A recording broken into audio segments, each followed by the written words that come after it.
Olá, sejam muito bem-vindos e bem-vindas. Sabe, no fundo, todo mundo busca uma vida que faça sentido, não é mesmo? Mas como é que a gente traduz essa busca, esses valores que guardamos, em ações de verdade no nosso dia a dia? É exatamente essa ponte entre o que se acredita e o que se faz que vamos explorar juntos nesta nossa conversa. Essa é a grande pergunta, certo? Como que a ideia de um propósito sai do campo abstrato, da filosofia, e aterrissa na nossa rotina? É sobre construir essa ponte, tijolo por tijolo, que a gente vai falar hoje. E para nos guiar nessa jornada, a gente vai usar um modelo bem interessante chamado Bom Viver para Viver Bem. Dá para pensar nele como uma espécie de mapa, um guia, que nos ajuda a navegar por esse terreno tão complexo que é o florescimento humano. Olha só, esse mapa mostra um caminho em 6 passos. Começa lá no autoconhecimento e vai até a plenitude. E hoje a gente vai dar um zoom no passo 4, as estratégias eudaimônicas. Mas por que elas são tão importantes? Simples, porque elas são as ferramentas práticas, o como fazer, que transformam um propósito de uma ideia abstrata em algo que a gente vive de verdade, todo dia. E aqui tem uma virada de chave fundamental. A gente não está falando de traços de personalidade, de algo que a pessoa é. Não. A gente está falando de ações, de escolhas. As estratégias são a tradução do nosso autoconhecimento em movimento, sabe? É um padrão de comportamento intencional, alinhado com o que a gente valoriza. Certo. Agora que a gente já entendeu o mapa, vamos mergulhar nas ferramentas. Vamos detalhar agora as 5 estratégias que funcionam como os pilares para construir essa vida com mais sentido e mais plenitude. A primeira estratégia, que é a base de tudo, é a atenção plena.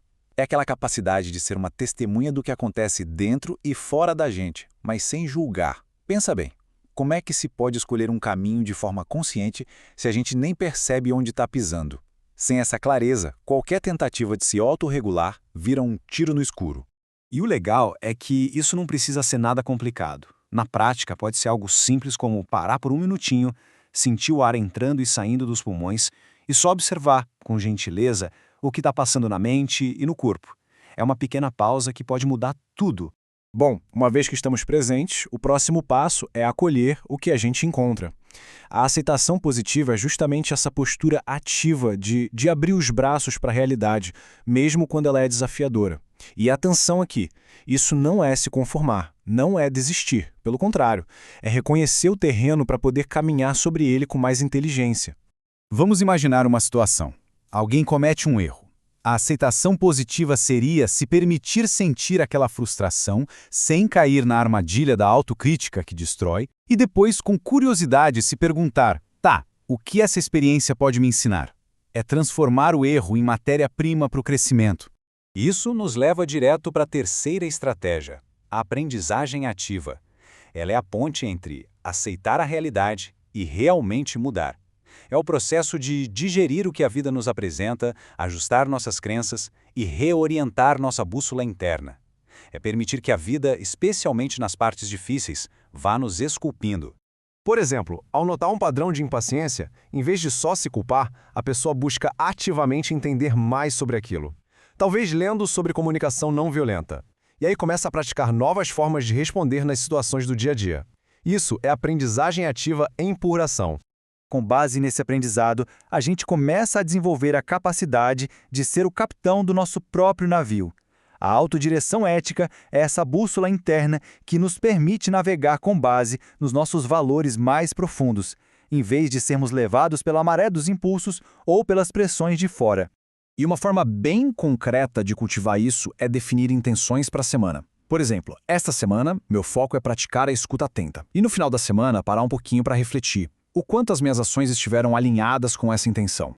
E por fim, a quinta estratégia expande o nosso horizonte. O cuidado integral nos lembra que o nosso crescimento pessoal não acontece numa bolha. Ele está totalmente ligado à nossa responsabilidade com o bem-estar dos outros e do planeta. É a consciência de que estamos todos conectados. Isso aparece em gestos de todos os tamanhos, sabe? Desde a delicadeza de ouvir um amigo com presença total, sem interromper, até se engajar em projetos que buscam um impacto positivo na comunidade ou no meio ambiente. Ok, mas se essas estratégias parecem tão lógicas, tão desejáveis, por que é tão difícil viver assim o tempo todo? A resposta está numa série de barreiras, algumas dentro da gente, outras no mundo ao redor. Muitas vezes, a gente vive no piloto automático, repetindo os mesmos padrões sem nem perceber. Temos uma tendência a fugir de emoções desconfortáveis e, com isso, perdemos a chance de aprender com elas. Também, com frequência, falta clareza sobre o que realmente se quer. E para ajudar, o ambiente social pode não apoiar essas práticas mais reflexivas e as nossas próprias crenças limitantes. Aquela vozinha interna que diz que não vai dar certo, nos sabotam. Mas talvez a maior barreira de todas seja a desconexão com um propósito maior que dê sentido a todo esse esforço. E aqui vale fazer uma distinção bem legal. O conceito de life crafting seria como desenhar a planta da casa, o grande planejamento da vida que queremos construir. Já as estratégias eudaimônicas são trabalho diário, sabe? É colocar o tijolo sobre tijolo, é a construção em si. Uma coisa não funciona direito sem a outra.